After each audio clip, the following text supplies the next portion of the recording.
Welcome into Big Blue Kickoff Live. I'm sorry to start this show laughing, but Howard Cross cannot open a can over here. There you go. We got it done. Whatever. I got Welcome into the show. Welcome to Big Blue Kickoff Live, presented by Cadillac, the official luxury vehicle of the New York Football Giants. Thanks so much for being with us. I'm Madelyn Burke. He's Howard Cross. And the phone number here is 201-939-4513. Make sure that you can find us on Twitter with hashtag GiantsChat.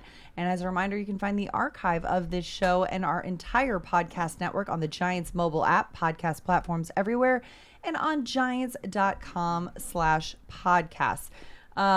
Literally, as we were about to open the show, Howard decides to open his can of soft drink, and I have never seen anyone fail at opening a can so severely. You know, I resemble some things that are happening right now with our team. Wow. Life imitating art, imitating life. There it is. Indeed. There it is. Of course, the Giants are turning the page, preparing for Sunday Night Football this week at Buffalo. Mm-hmm. The fourth primetime game in the first 6 weeks of the season. No other team in the NFL has been featured in primetime more in this stretch of the season, the first 6 weeks. And it's been a rough stretch for the Giants because not only is the schedule been exhausting and taxing and lots of prime time, but they haven't gotten off to the start that they would have liked to. And they'll admit that. Fans know it. Inside the building, they know it. Howard, I just have to ask. I mean, you know, you played this game at such a high level. You played with the Giants. Mm-hmm. You had so much success in the postseason. You had so many successful seasons. But, you know, we've covered some seasons that have had some down years. But as a player, you've been a part of a couple. What is that experience like? You know, when things are going bad, they're going bad. Like in the case of this team specifically, their injuries are astronomical, especially in the spot that you need, and that's the offensive line. So when your offensive line is beat up and down and hurt, the rest of the team is hurt. No matter how good the rest of the team might be, that's what it is. So what would I do in a situation like that? Well, then I revert back to being extraordinarily selfish. And it sounds mean or it sounds insensitive, but extraordinarily selfish. I started to try to figure out ways to make sure that I grade out at the highest grade I possibly can, week in and week out. I start to make sure whatever my job is, I do my job before I do anything else. If I'm blocking my guy and I see a guy on the inside, but I got to get my guy, I make sure my guy is blocked before I even put a hand out to touch the other guy, because I got to make sure my guy is blocked. As it gets better, I can do two things at once. And then if it gets a little bit better, I can do, a whole complement of things at once. But until I get myself secure individually, can't do anything about everybody else. I can't if I'm playing tight end, I can't play guard. If I'm playing tight end, I can't play linebacker. I'm playing tight end. If I'm playing tight end, I can't play quarterback. I do whatever it is. And then I do, I've had coaches in the past say the most important thing to me: no one throws the ball to you. I'm like, what do you mean? They throw the ball close to you. You catch it. Mm-hmm. And that's part of the game. It's like, yeah, but the ball was behind me. Did you touch it? You have to catch it. And back in my day, it wasn't a fact of catching it. It was more of, you could get, knocked out, and guys were hitting you hard, and they were trying to hit you hard, and they were trying to unravel your helmet and your shoulder pads and get a yard sale out there. But it was like, hey, catch the ball. They're going to hit you anyway. So that's just part of it. If it's something, it's minor special teams, running to the end zone when the play's done, just to make sure that I was always on camera hustling, always trying to do a little bit more every time I stepped up. That's what I would be like. But don't you think that that's kind of the recipe for success if each player on the field thinks, okay, let me lock in and do my specific job to the best of my ability and do it well? That sounds really good, but not everybody has the ability to do their job. Right. Right. And when you're looking at guys, I've played with guys that I knew couldn't get it done. Like, I played in front of like Reggie White, and knowing that my tackles were secretly crying before they had to come out to play against him. I played in front of Bruce Smith, and guys were like, oh my God. I can remember specifically when Dallas was on their little run playing against Charles Haley, and I'm like, my dad called me and goes, dude, I'm like, I got nothing. I did everything I could. I mean, I'd bite him on the ankle if I would, but I don't want to see he's got some crusty ankles. I don't want to do that. It's just when guys are just playing at a higher level and stuff, you can only focus on your particular job, because there are going to be games that you're just going to get beat. Mm-hmm. And you're outmatched, outmanned, outgunned, but you have to find a way to do your specific job. And they'll start saying like, okay, well, we get together and watch the film. they'll get together, watch film to point you out because you're doing what you're supposed to be doing. And it's hard. It is hard. It's a hard game. It's why not everyone gets to do it. It's why, you look at the way that training camp rosters are set up, and you've got, 90 guys that want to be on the roster and 53 that actually make it. And you've got, players who are, asked to do their job. You've got players who are asked to do another job that maybe they didn't come into the league with a skill set, but because of injuries or circumstances that have arisen, well, that's what's needed. And sometimes it's okay. Who can rise to the occasion and who can step up and step in, especially when you've got an opponent like the Buffalo Bills on the schedule. Well, here's the other thing, and think about this. We had such a successful season last season. Right. And everybody was like, and I think I was sitting here with Schmelk, because Schmelk was like, once you do that, you might take what the fans would consider a step back. And I started laughing. I'm like, what you mean a step back? I'm like, they didn't step forward yet. He goes like, what do you mean? I'm like, they had the easiest of easy schedules last year. It wasn't the easiest of easy schedules, but they did have some favorable matchups, and they did have some things. I mean, over the years, we've seen so many games that have gone not the Giants' way in those close games. We saw a lot of those close games that went the Giants' way. Well, yes, but you caught a lot of teams in a down year. Sure. And when you do that, you're able to be successful against those guys. We're still putting our team together, so to speak, and they still have some positions to fill. Right. And they, like I said, last year, you got the chance to, quote unquote, go against some guys who are like, okay, well, they're still trying to figure it out. Well, they're still trying to figure it out. Oh, well, they're having a bad year. So like you got the chance to beat them in those moments. Right. This year, you're not getting that. Well, and then you look at, too, last year, as much success as the Giants had, that, 9-win season, what have you, they won one game in the division. And that was the very first thing that Giants GM Joe Shane said in his press conference at the end of the season. We still need to close the talent gap. There still is a talent gap there. He acknowledged that. I think a lot of Giants fans and a lot of people inside the building, too, thought, with the moves in the offseason, with the things, with what we were seeing so far, that, okay, maybe we were seeing things inch a little bit closer. Well, I think they close the talent gap on the outside. I think we have really good skill guys. Yeah. I think that we're going to be able to, once we're able to block up a little bit, we'll be able to get the ball and move it down the field. I think one of our biggest skill guys is sideline with an ankle. I think that the receivers could be special if they had, if the quarterback has a little time to get the ball out to them.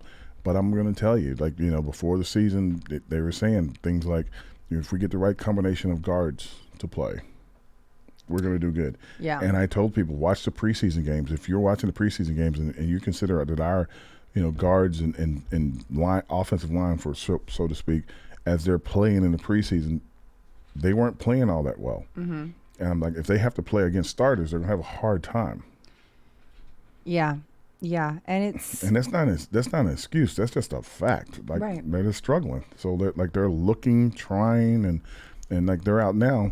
The as I call it, the player van keeps showing up and guys keep coming in and getting physicals and stuff, and then it's going to happen until the end of the year because they're not going to go out without swinging. They're going to try to find somebody else to find put in front of the quarterback to keep him upright. Well, and keeping the quarterback upright is a priority, which is one of the main reasons that even dating back to preseason, but dating back to training camp and preseason, head coach Brian Dable was standing at the podium saying every position in this roster is open for competition except for left tackle. And as cheeky as he might have been with that, there's some truth to that. Andrew Thomas is such an important part of this team, and losing him in week 1 with a hamstring injury, you're seeing the effects of that. Yeah, and I talk to fans, going and coming, and even either of the reporters, and they're trying to explain to me, well, this is what's going on. Other teams are playing. I'm like, guys, you watched it. And I said that the difference between last year and this year and I heard people saying like, well, it doesn't matter who they are. The Giants are really close. I'm like, man, look, we're talking about the teams that were just trying to compete last year versus teams that are thinking like, okay, we're going to make a playoff run. We get ourselves in position. We're going to we could get ourselves to the championship game. We're playing against those teams, and it hadn't stopped. Buffalo is another one of those teams. Buffalo's consider themselves, we're going to challenge Kansas City to go to the Super Bowl. They're reliving the one play in overtime where they didn't make the play and they didn't get there, and they're like, we're this close. And so and they just lost. So they're going to be all fired up when they see us on Sunday night. Well, and Buffalo is coming back from London, an exhausting trip. So, and they've lost Matt Milano now, their linebacker, a star player on their defensive side, a week after losing Tre'Davious White, who another star player who's out for the season with Achilles. You feel for that guy who just came back from an ACL, just came back and immediately knew he was down for the season. You never want to see guys get hurt like that. No. So two major losses on the defensive side for Buffalo. You got Von Miller, who, he was on a bit of a pitch count last week. He's working his way back from his ACL. I hope he stays on a pitch count. Yeah. We don't want him in the game if we can help it. Nothing against you, Von. I love you, man. I'm a big fan, but don't. Yeah, Just give it a break. This is a tough Bills defense. They lead the NFL with 13 takeaways on the season. They got 21 sacks on the season, headlined by Leonard Floyd with 5.5 so far in the first 5 games. But then they do a good job of protecting Josh Allen. He's been sacked 9 times this season. Daniel Jones has been sacked 16 times in the last 2 weeks. We don't even know yet. Also, just for housekeeping, we don't have an update yet on Daniel Jones. He is getting that neck looked at. He has said that it's not the same neck injury that kept him out 6 games in 2021. He says he feels good, but of course, with something like that, dealing with contact is a point of emphasis, right? If you get hit in a certain way, again, you're exposed a little bit. And so, of course, the team, the doctors, the medical staff is going to be very deliberate with making sure that he is okay before green lighting putting him back out there. Well, let's look at it like this. And I tell people this all the time. And Daniel Jones is a tough kid. Very tough kid. He gets after it. He takes his hits. He takes his licking and keep on taking all that stuff. That's your neck, dog. Yeah. Like, I was playing, had a good time. I never got a stinger, thank God, and all that stuff. If I had got a stinger early in my career, I'd be working at a bank right now, helping somebody. I'm not. Football's great. I enjoy it. It's a lot of fun. You make a lot of money. But we start talking about your neck. Yeah, I'm not good with that. So, again, I hope that he is doing all the right things. I know he wants to play. I know how aggressive he is about. Even when he hurt his neck that year, he was like, "I'm gonna come back," and I'm like, "Bruh, have a break. Take a break for a minute." Daniel Jones is the type of guy. He is such a tough physical player. He's the type of guy that coaches have to be like, "No, just get out of bounds. Don't fight for that extra yard. Don't, just slide. Just get down." And he's like, "No, I got this. I got this. Let me put lower my shoulder in there." I saw that. He runs toward the contact. He's not afraid of it. You saw a couple weeks ago that pick 6 that he threw in the end zone. He's running right out there. I thought he was going to make that tackle. You should just walk off the field. That's not your job, even though you threw the pick 6. But he's still going to do it. And I saw like a little Robinson, the receiver, gets out. They're like, "Oh, he's got a concussion. He's out." They took his helmet. He goes into the locker room. He comes out sprinting out of the locker room. Goes up to the receiver coach. Receiver coach is saying no. The trainers are jogging out with his helmet. Hands him his helmet. He's back in the game. So the whole idea of protecting guys from themselves, especially with a neck injury. And here's another thing. And this is not the Giants. This is all teams. Right. If a player gets hit, they immediately come over to red caps and they pull him out of the game because they're like, "Oh, we're going to check you for a concussion." Right. Every player on every team. We saw that happen with Jamal Adams. Yeah. Every player on every team except for the quarterback. Right. Well. No, there are moments when the quarterback, if they see it, but because the quarterback gets hit in such a way. I'm waiting.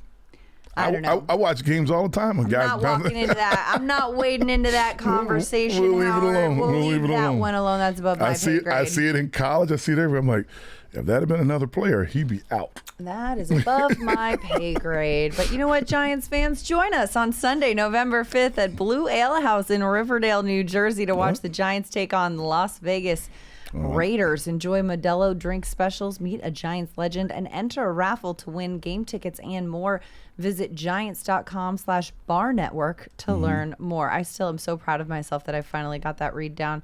I was saying bar network, and I'm like, how does that make? I don't know. It's hard to read sometimes.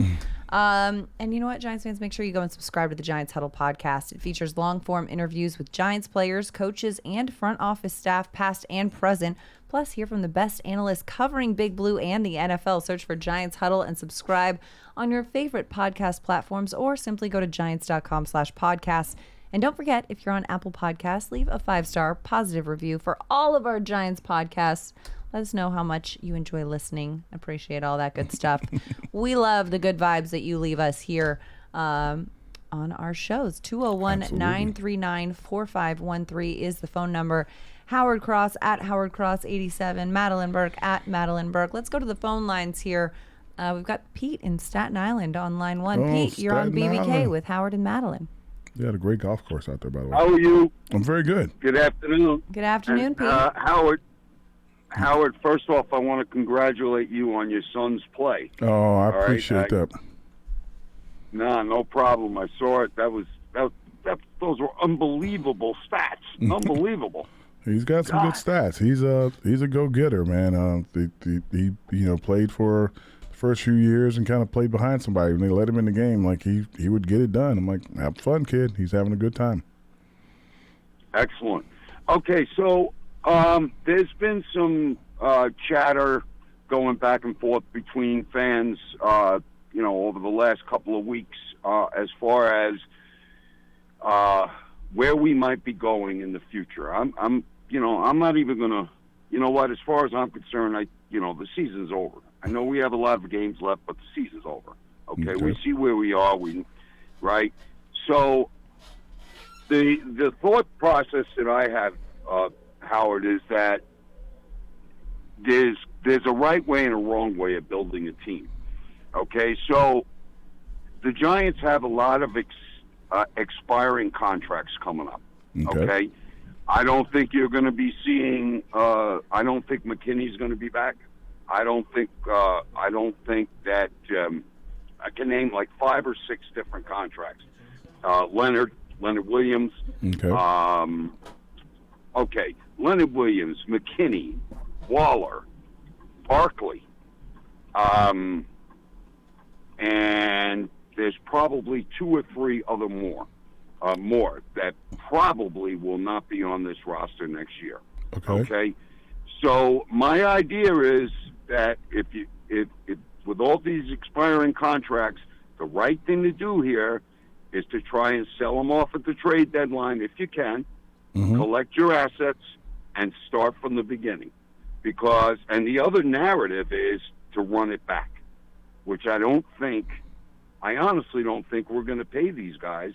And I honestly don't think that running it back is the right way to go about it. Because of the fact that you see the product on the field now, forget about injuries. Injuries happen in football. But with this product that we have right now, we have 3 core guys, and I could bring a Yankee equation into this in baseball. Okay. We have AT, we have Dex, and I think we have a guy in Banks as being a possible core guy. With the Yankees, the way they built it in the 90s, right? They had Derek, they call it the core 4. I want to include Bernie and call it the core 5, right? Okay. And Mariano. That would be core 4. That's core 5. We have basically core 2 right now. Okay? And the right way to build the team, I think, is you get your core guys in, meaning through the draft and everything else, which is what the Yankees did, and then you add pieces as you go along, which is what they did. They added pieces. They added David Cohn. They added Paul O'Neill. They added this one. They added that one, and it became a dynasty. But they're doing that. It's just the problem is that where they're starting from, and I think that we got so excited about last year and them making the playoffs and everything that we forgot that they were piecing a team together then. Now they got more players, more talent around their team, but being able to they know all these contracts are expiring, but they're going to have a real hard time fielding an entire team when you let so many guys go. The first year, I think they had 11 to 20 guys that they're like, okay, we have these guys, we think these 20 guys can play, and they had to field the other 33 guys. 2022 season going into that 53-man roster, it was like, all right, we got about 25 that we know for sure. Now, how do we fill the rest of it? Whereas this year, it was more like, okay, we're feeling good. And this year, what they did was we're going to start filling the outside because we think we don't know if our offensive line is going to be great. We don't think that. But we think they'll be serviceable as long as they stay healthy. First game, Andrew Thomas is down.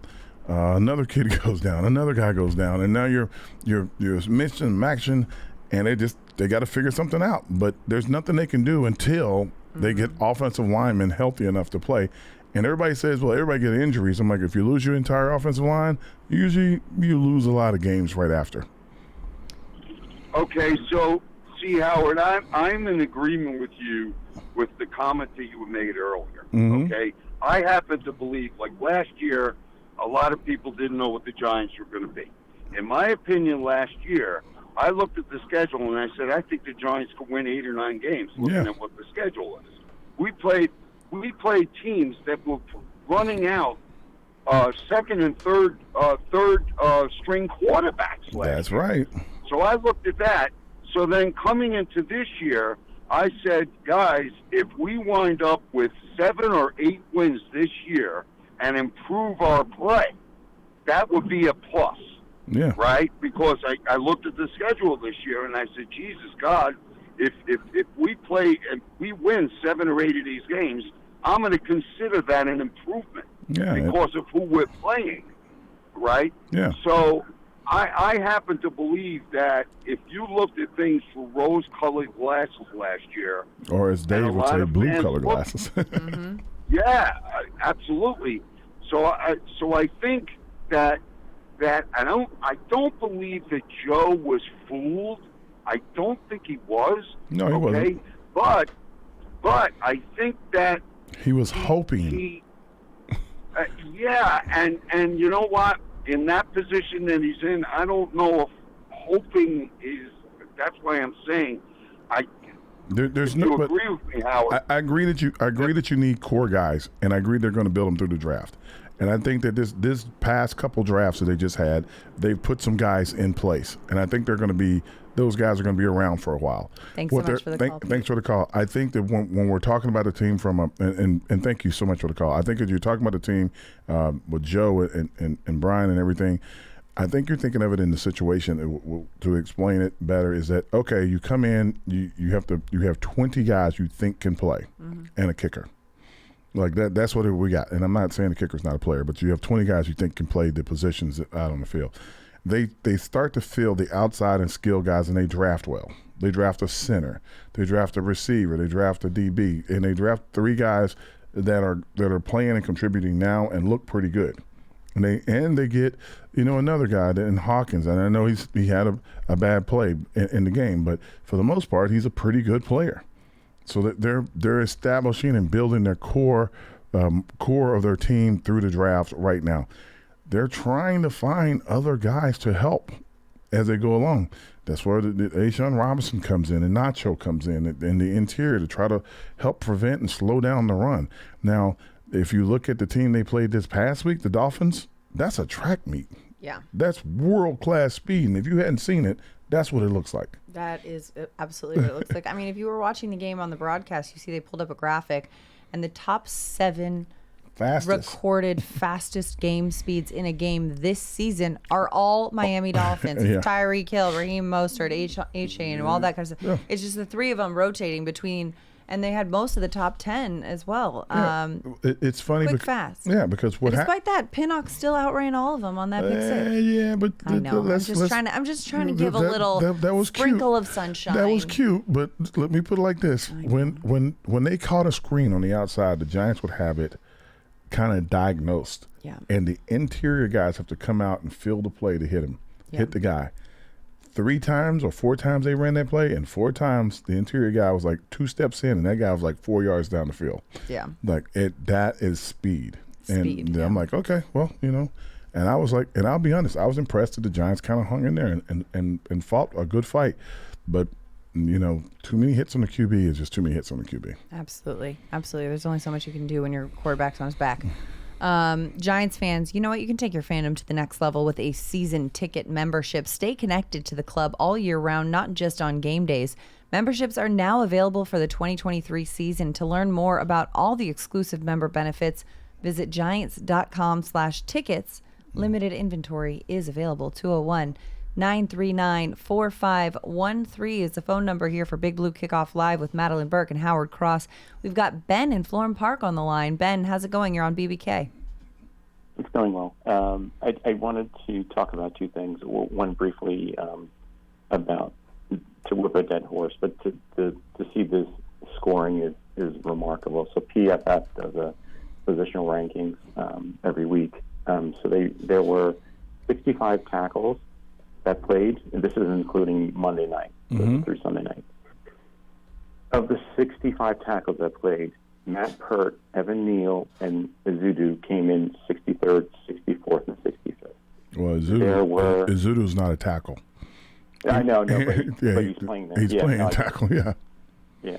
And then they rated 3 guards out of 70. Glowinski was 55th, Keithan was 65th, and Jalen Mayfield, who walked off the street, is 70th. Bredesen was 30 out of 31 centers. So it's just like historically bad play. You can't run an offense. But that goes to the point that I wanted to make is it seemed like last year the position coaches in the OC and the DC were able to script a way to put these players in a position to win. It doesn't seem like they're doing it now. It seems like now, like Wink Martindale, he's being kind of exposed for what he is, which is, we're going to play, 0 coverage or 1 coverage, and we're going to put a 6-round rookie out on an island and not move over safeties, and I'm going to blitz. But if they don't get there, they're going to get smoked. I don't know if that's the best position to put these players in, and so my question is, are we doing enough on defense? Can we adjust? Can Wink adjust away from being that one-trick pony that he does well? And then on offense, we know this line is historically bad. And you look across the field against Miami, and they're running 10 tunnel screens to, fast guys. We had Jalen Hyatt on the field for 30 plays. I don't think he got a touch. Are we moving away from a script that can be workable? Is it we can only win tight games, and if we fall behind, we're done for? I just would like to get your insights on that. All right, that's good. We'll address both things at the same time. First off, from the defense standpoint, I don't think that. Thanks, Ben, for the call. Appreciate it. I think from the defensive standpoint, you can't really blame Wink or say that he's out of position or whatever. Once you go behind, you have to start taking risks to try to, get the ball or get them stopped, get them off the field. If you don't take risk at that point, it could look like the Broncos. It could be a 70-point game. So you got to start doing something. You're playing with your back against the wall when you get in a deficit. I mean, this Giants team has not had a single offensive snap with a lead this season. We're in week 6. It took them until week 5 to have a touchdown in the first half of a game, and that wasn't touchdown from the was a defensive touchdown. That's right. So they still haven't had an offensive touchdown in the first half of the season. They still haven't had a game in which they've come out and put their stamp on it first and been the aggressors. They've been reactive, and it's just tough to play from that position. And then from the offensive standpoint, I think they've done a good job. I think the time of possession you can see is in the offense's favor, which is a great thing. I think we won the turnover battle. We were in the possession battle, but we don't have enough guys that if we have plays directly to us, you have to make every play. Yeah. And that's just it. Like Daniel missed a couple throws on the outside on the little dart route on the outside. It's after the first 2 times he hits it, it looks good. They move the ball down the field. First sack, second sack, third hit, fourth hit. That ball comes out a lot quicker and behind the guy because he's like, okay, I'm getting crushed here. We got to get the ball out faster, and that's just not the way you do it. And to say that he's to be, expected, if someone's he should probably go back to the days when he's okay, just duck and chuck and duck, or whatever they call it, whatever it is. You don't want to see that, but if he's going to keep getting hit like that, it'd be different if they were just sacking him. Yeah. But they're hitting him. They're hitting him. There was that last he had 3 different dudes get home on him. And that's because, and the other thing is, don't know. And I'm telling everybody that's listening, I don't know. When I'm watching guys and guys aren't blocking specific guys on the edges, I'm like, I don't know what he's looking at. I don't. When a guy comes up the middle and he swims the center or swims a guard and just comes through the middle and they don't lay a glove on him, don't know. I don't know. I don't know what technique you're using. I don't know if you don't know the snap count. I don't know if you don't know I just don't know. And I'm watching it, and I'm like, you need better players at those positions. So, they're not doing it. They weren't doing it to Andrew Thomas when he was out there, right? So everybody else has got to pick up a little bit. Even Schmitz is he's not having the greatest year, but he's having success. But he's been out the last 2 weeks with a shoulder injury. I agree. Ever since the push. It's really, and they're going to probably move that out of football probably because they're saying the players are getting injured. But also, what a next level chess move, right? Because the Giants look across the division, see the Eagles just converting this flawlessly, and they're like, let's get this one taken out of football. Look how many people get hurt. Let's put it like this: the Giants were successful at it the last 2 times they ran. I know they were. Why? Because Daniel Jones didn't leave his feet. Nope. They did just what the Eagles did. They said, all right, let's get up here and run it. That's set. And then before you can get set, they snap the ball and they start pushing. Right. But the first time they did it, Daniel Jones left his feet. The formation was a little bit looser. It wasn't. The first time they did it, they took time to get lined up because it was the first time them doing it. Yeah, but I think the big thing when you got the quarterback off the ground and trying to surf over that. When you take the time to get lined up, they take the time to get lined up in the gaps too. So when you go to okay, get up the line. They're going to do it. They're going to you can't stop it.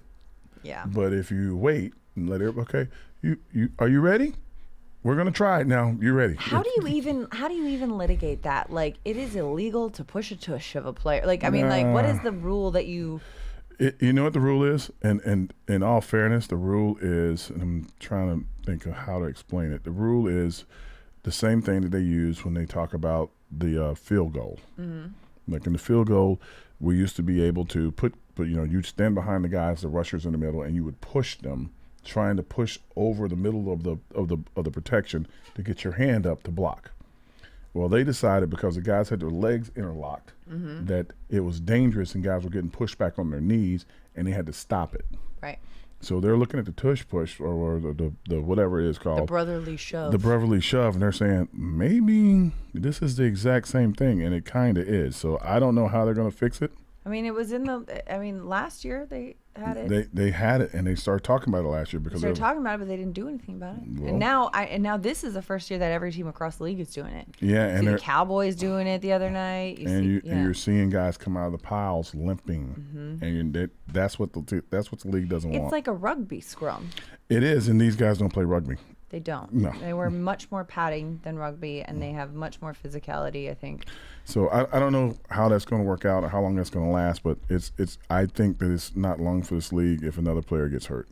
I agree. I mean, yeah, the Giants, the first time the Giants did it, JMS, their center, and Daniel Bellinger both went down. 2 players on one play getting hurt. You don't love to see that for sure. Giants fans, the 2023 NFL schedule is officially out. Single game tickets are on sale now. Don't miss the Giants at MetLife Stadium this season. Visit giants.com/tickets to secure your seat. 201-939-4513 to call into Big Blue Kickoff Live with Howard Cross and Madelyn Burke on a Tuesday Newsday, October 10th. We've got Rob in Yonkers on the line. Tuesday Newsday. Rob, you're on BBK with Madelyn and Howard. How's it going? How you doing, guys? Very good, actually. Good. Thanks so much for calling in. Thank you for taking my call. I want to start out with the offense. We all know the offense is bad, and I've been hearing that they have basically players that's not their position, and they're playing in the position, trying to make it better. You think they're going to try to get anyone else as far as positions on the offensive line to be their right position? Right now, what's happening is once the center goes out, you have to move one of the guards to center. And I think that was Bredesen. He was getting because Bredesen has the most experience at center, and that's an important relationship to be able to have that handoff, right? Yeah. So he's struggling at that position because he's just not the center. He plays better at guard.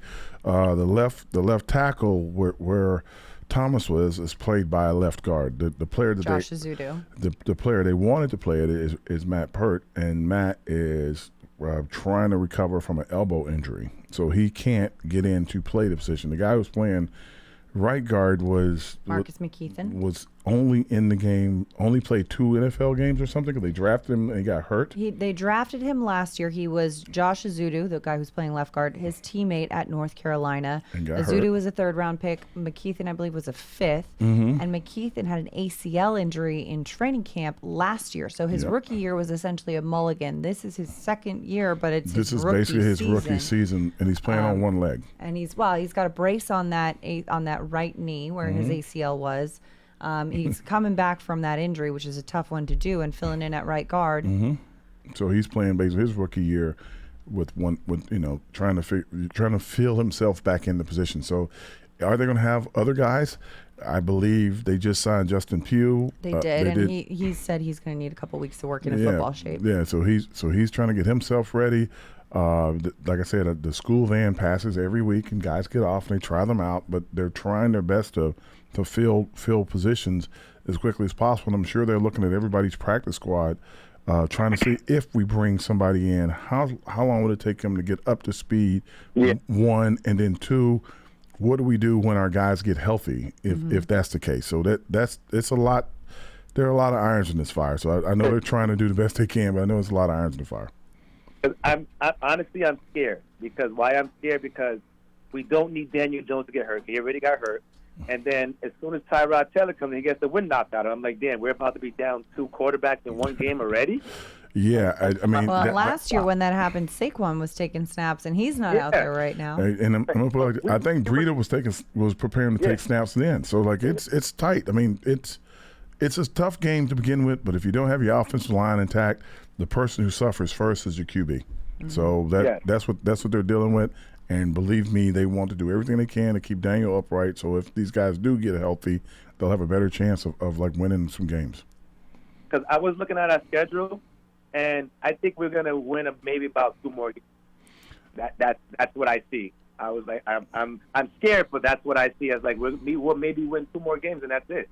Well, I can't predict who you're going to win, who you're not going to win, but I'm put like this: if everybody's healthy, they have a chance. If they're playing from where they're playing now, safety of the quarterback is probably paramount in the moment, and that's what they're trying to figure out.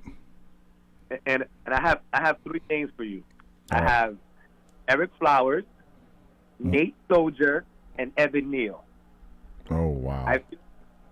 I'm sorry, but I've been watching football for the rest of my whole life, and I feel that Evan Neal is in that group right now. Okay. Well, thank you very much. Thanks so much for the call, Rob. Nate Solder had a good career. Nate Solder had a great career in Boston. He just didn't have a great career with the Giants, so that's what they're saying. But here's the thing. Again, I think with Evan Neal specifically, I'm gonna look at him. I think that he's not looking at the right person when he's blocking. I don't know how to. He's looking this way because he's used to being on the left side. He's always looking this way. I don't know what it is. I can't explain it. Like sometimes he's looking at the guy that's right off the ball in front of him instead of the guy who's standing on the line right beside him. It just doesn't. It's not adding up. I don't know if he's expecting a stunt or a twist or whatever. Well, and those stunts and the twists and the stunts have been really rocking this offensive line. It's like that is. It's been a while since they've been able to pick it up. But you got to have a guy that can stand in there in one spot and post a guy. And I see these guys out there on the practice field after practice is over and the team comes in. You got that offensive line. Don't say that. You're not supposed to say that after the practice is over. That's a union problem. Just I'm not saying I'm just saying guys did it. I'm like, did I? No, guys putting in extra work with each other out there. Well, again, that's on their time. They're trying to figure it out. That's on their time. That's not team time. That's on their time. I'm saying you got to be able to block the guy that you're supposed to block. And like my whole suggestion. Now you got me feeling like it's the same way as if Daniel Jones out there throwing passes with Jalen Hyatt after practice. I'm like, you can't say after practice. That's a joke. Sorry for these guys just trying to get in camaraderie with their teammates. But what you have to do is, and this is, and if it's me coaching, I'm doing this. I'm like, we're going to go back to the very, very basics. Our run game's going to be basic. Even though we're going to do a lot of, shifting and stuff in the background, you're going to block. We're going to double team up, and keep going. We're not going to pull many people because I don't know if you know which way to go when you pull. Mm-hmm. And I'm gonna go basic. And if we can understand this, and if everybody says, yeah, we got it, can we add this now? And I got to start over with them almost, because I got to get stuff that's going to work. And you can see it in the games. The first few plays, they move the ball. Yeah. They get it up to like to a spot, and it's like, okay, I hate to do this. We're gonna try to pass it. Like everybody looks at each other. Oh, okay. And somebody comes free. Right. And I'm not talking about kind of comes free. 2 or 3 guys are free. So I hate to say it. You might have to run it and hold on and try to bleed the clock as much as possible. Try to keep some of these more powerful offenses off the field, and like try to figure things out from that standpoint. That would be me, and that's almost giving up, in my opinion. But that's, I don't think Brian's going to do that. I think Brian's going to keep plowing ahead. It's like, hey, look, guys, we have to block these plays. Yeah. We got to be able to take our third step and clap once, twice. Get a look at 2 guys.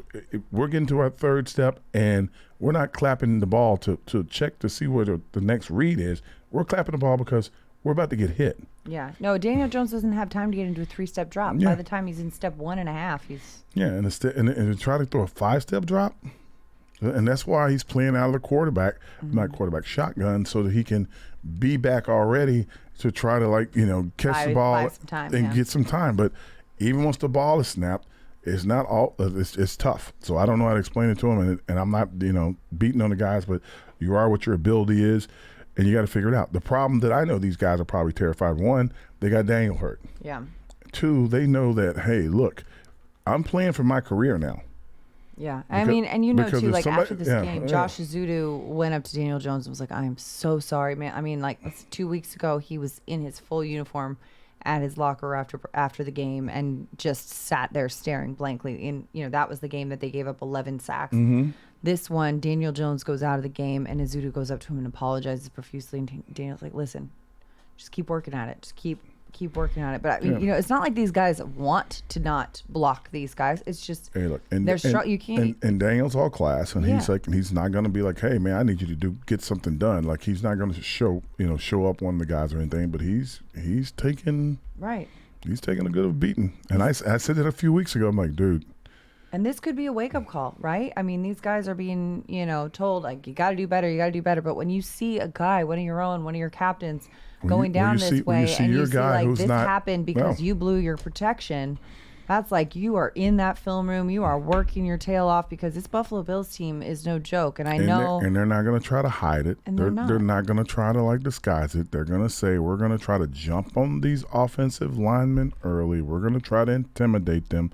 We're going to try to get them out of their rhythm and make them, second guess what they're doing before the game gets almost before halftime. That's what they're going to be shooting for. And if we can get them kind of discombobulated a little bit, if we run a couple twists and they start running in each other or whatever we can do to them, then we got them. Yeah. And and then just keep going after them, because the problem isn't that they're playing so bad, because they are playing bad. I mean, that is a problem. Yeah, but the problem is that because they're playing bad, they're falling behind. Right. And once you fall behind, that means you have to throw the ball. And you have to push it. Yeah, and then once you have to throw the ball, then that means you're letting them pin their ears back and just come after you. If you can keep it into a situation where you can run some and you can do some other things, then you can attack the defense. But once you make a mistake, okay, well, we had to punt here because we jumped off, we false started twice, or we held somebody, now we got to punt. Then the other team gets a field goal. Okay, well, we're still in it. Yeah. Then the next time they get a touchdown. Now we're down 10. Well, we're still okay. Then we missed something going into the end zone. We're not close enough for a field goal. We got to punt it. Then we're down 17. Once we go down, the 2 scores, like 2 big scores, you got to come back because the time starts running out, and you got to get away from the run. When you don't have the run, you don't have play action. When you don't have play action, you just like letting the other team say, okay, come get me. And we're not right now, we're not good enough to protect on every down. Right. So it's a complimentary moment for the offense, and I mean complimentary between the offensive line and the rest of the skill guys. And you got an offensive line full of a majority of players who are playing out of position, and you just can't judge a fish by his ability to climb a tree. Like well, it's just. Hey, look, if you're over 6 foot 6'3", 6'4", and over 300 something Right. pounds. But that being said, you got to do the job. Guess what? Yeah. That's your job. Your job is offensive line. It's not offensive tackle. It's not offensive guard. I think center may be harder because you got to snap the ball, but it's everything. And I'm saying it only because you got to snap shotgun and do that. But if you got to be able to do it, and like I said, these guys these guys got to be worried because if it's me, I'm thinking like, okay, I know what the draft's gonna look like next year, and that I know what the free agency gonna look like this year. And, if there are people I don't think, people are asking me, like, could you trade for someone? And I'm like, okay, let's do this. Cool. Evan Neal's playing right tackle.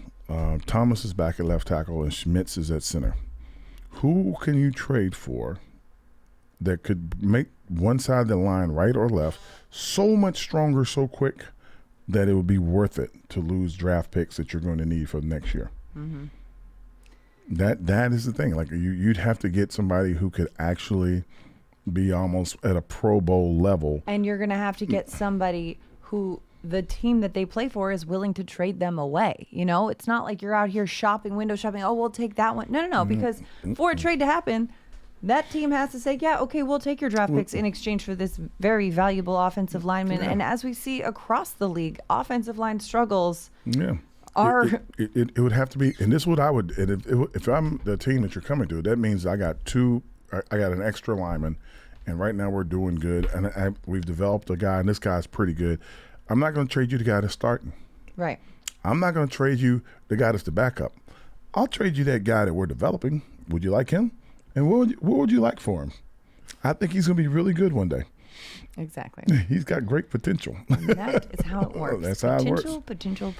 Yeah, potentially going to get you in trouble. Potentially, we shall see. But you know what? The games are going to be played. That is for certain. No, you're going to play. Mm-hmm. No matter what. My view of playing, again, if I had to talk to the team.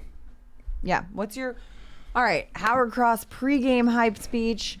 Week 6. Okay, week 6 practice, post-practice. Everyone's huddled up in the middle of a dewy football field in October, and Howard Cross, dewy, I like that picture. 87, comes out here as the mist is setting in and the gray overcast fall skies in East Rutherford, New Jersey, and everyone's eyes are on you, H. What are you saying? Well, what I say, and this is real, I would say specifically, first off, you're not having fun. I know you're not having fun because it's not fun to lose. I'm like, that being said, how can you individually have fun playing? How can you start to win personal battles? How can you start to figure out how you can be your personal guy? Not your guys, not your buddy's guy, not the guy to your right, not the guy to your left, but the guy that you got to get.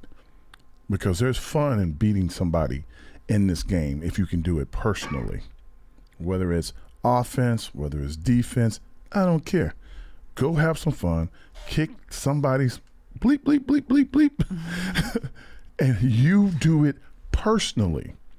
Every guy has to have from this point on has to have their own personal agenda and just get after whoever the poor soul is that's in front of you. Because right now, starting today, if you didn't notice, you are playing for your livelihood in this league. Yeah. You just are. Because if we are able to bring someone in to replace you, we are going to.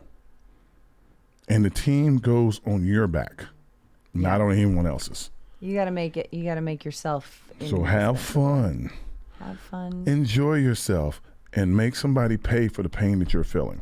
Well, that's a great speech. That's a great speech. That's what it would be. Cut and print, Giants Digital. Be putting highlights on social.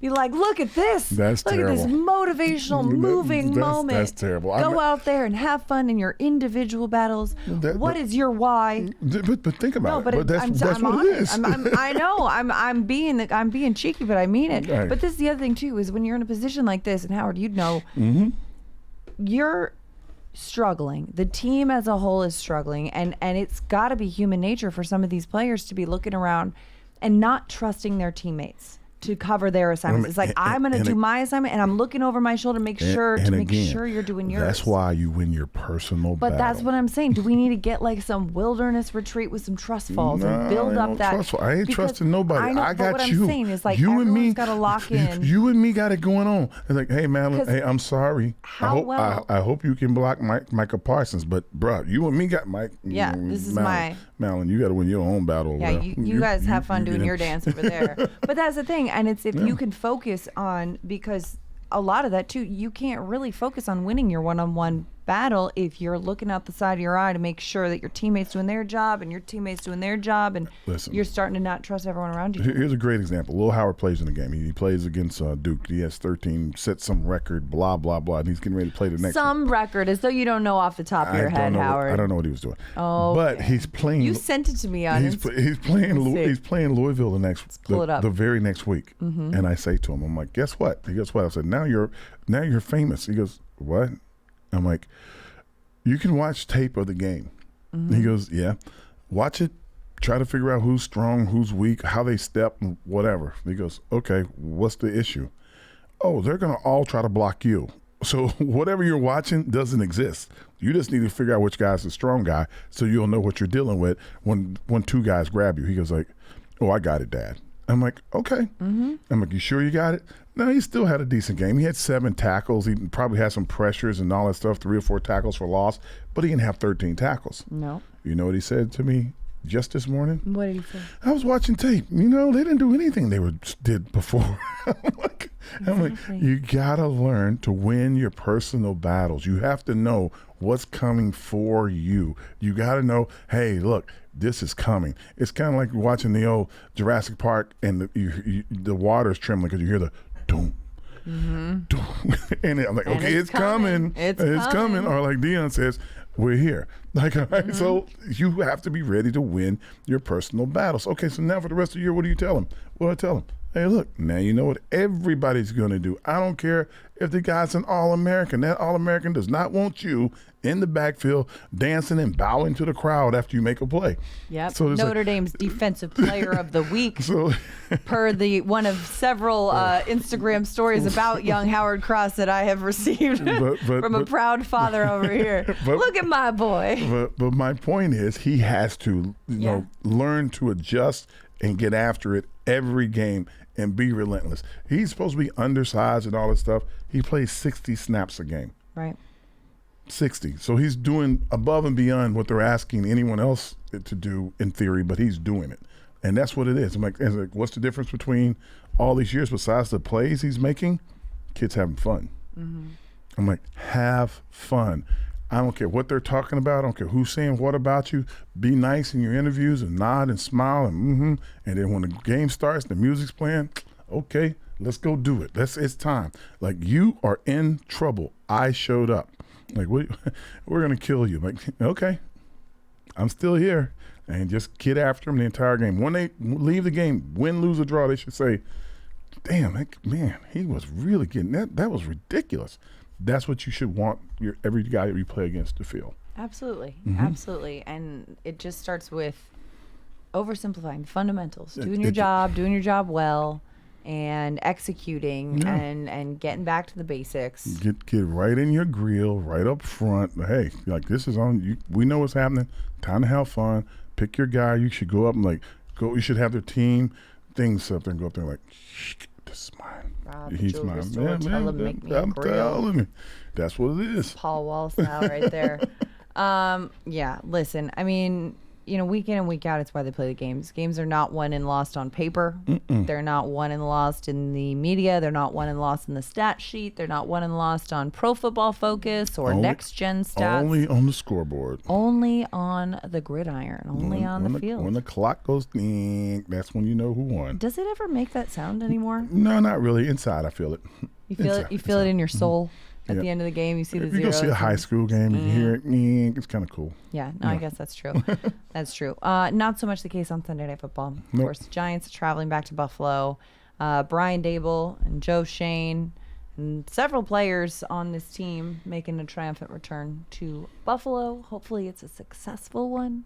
You never know. I mean, every game is winnable in the National Football League. Remember, it wasn't too long ago the Giants lost to Nick Mullins-led 49ers. So, anything is possible. Bring up the bad, why don't you? No, I'm just saying, I think karma is real. You got this side of it. You got to have that side of it too. I think the big thing is about the Buffalo game, and again, and we know that Josh Allen's going to be Josh Allen. You got really one phenomenal receiver and a really good tight end, so you know where your focus is. All right, there.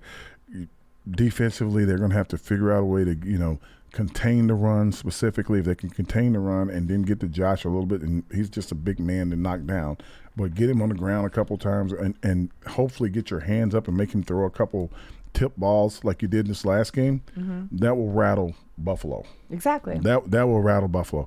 And from the offensive standpoint, you got to be basic. You got it. I hate to make it sound like this because every game's just about on turf. You got to make it muddy. Yeah, basic. You gotta make it muddy. You gotta have guys that are willing to. Okay, I'm gonna beat you. You're gonna be my guy today, Louis Oliver. Oliver, you're awesome. You're the guy. But today, I'm sorry. I might bite your ankle or something. I'm just gonna be. It's gotta be rough. Josh Allen's a quarterback who likes to put the ball in tight windows. Giants are coming off a game in which they won the turnover differential 3-0. They had no turnovers. They had 3 takeaways. Can they build off of that? Like they say, sacks and turnovers, they come in bunches. With Josh Allen's, proclivity to try to make some off-schedule plays, can we... Big word. You hear that? Proclivity. That's an Arizona State education for you right there. Just want to say, state schools let me get show my some Google love, out. too. But this is also coming off a Bills game, number one. Yeah, they were in London. They lost that game. They looked a little jet-lagged to start. But they also had 14 rush attempts for 29 yards. Granted, they were playing from behind. So, of course, that running back by committee room with James Cook, Latavius Murray, Damian Harris, they weren't really utilized in that way. They can use those running backs in a lot of creative ways with this offense. But if you force them... And they can sleep through the first half. And they can sleep through the first half because they got guys like Gabe Davis. They got guys like Stephon Diggs. They got... Knox and Kincaid, who even though they haven't been living up to the hype or the expectation that we've thought they would be at this point in the season, they are still some talented tight ends. Yeah, and God forbid if the Giants do lead in the game at any point, that's when Buffalo will try to wake up. But let them sleep as long as possible because they will make mistakes. They will give it up. They have in the past, and they can again. So if Miami gave it up. And if Buffalo gives it up, it gives you a chance. Now we're not going to get 102-yard interceptions for a touchdown every game, but we keep getting it in the right on our side of the field, and their side of the field. Maybe? I mean, 102 yards is a franchise record tying one. So maybe don't expect that every game. But and take care of the ball because again, the Bills lead the NFL with takeaways, 13 takeaways on the season so far through the first 5 games. I got 21 sacks. That's a lot. I think do your job. Just you don't have to do anything above the X's and O's. The mist is setting in. No, I'm serious. No, I'm serious. Yeah. It's not above the X's and O's. It's not he jumped and flipped the ball from his back to his front and caught it between his knees and then picked it up. No, we don't need any of that. We don't need a house of highlights. Just catch the ball. Yeah. Just catch it. The guy's coming around. He dived over the guy to block the guy. No, just block the guy in front of you. Just put your hands on that dude and make sure he has a hard time getting wherever he's going. Do your job, do your basics, get it done, and have fun doing it. Because at the end of the day, it's a game. It's a game you love. It's a game you started playing at some point because you love it, and you made a job out of it, likely because you love it. Do your job. So just do your job. Show some love to that job. Do your job. And do it well. If you want it, you better do it. And I'm just trying to show some love to this job by hopefully doing it well. Hopefully you guys have enjoyed the show. Howard. Every day with Mads. It's always a treat. Always a treat to hang out with you here on Big Blue Kickoff Live. Before we let you go, I want to remind you guys all to the Giants official connected TV streaming app, Giants TV, brings original video content and game highlights on demand and direct to Big Blue fans. Giants TV is free on Apple TV, Roku, and Amazon Fire TV, and the Giants mobile app. That's a wrap for our show today on Big Blue Kickoff Live. Presented to you by Cadillac, of course, the official luxury vehicle of the New York Football Giants. See the oil, my Cadillac. Anyway, sorry. I'm not going to sing because I don't know if we're allowed to do that. Nope, not at all. But you know what? Big Blue Kickoff Live is part of the Giants podcast platforms everywhere, and giants.com/podcast. Like, subscribe, leave us a good review, a comment in the comment section below, or let us know what you thought on social media at Howard Cross 87, at Madelyn Burke. For Howard, I'm Madelyn. We'll see you next time.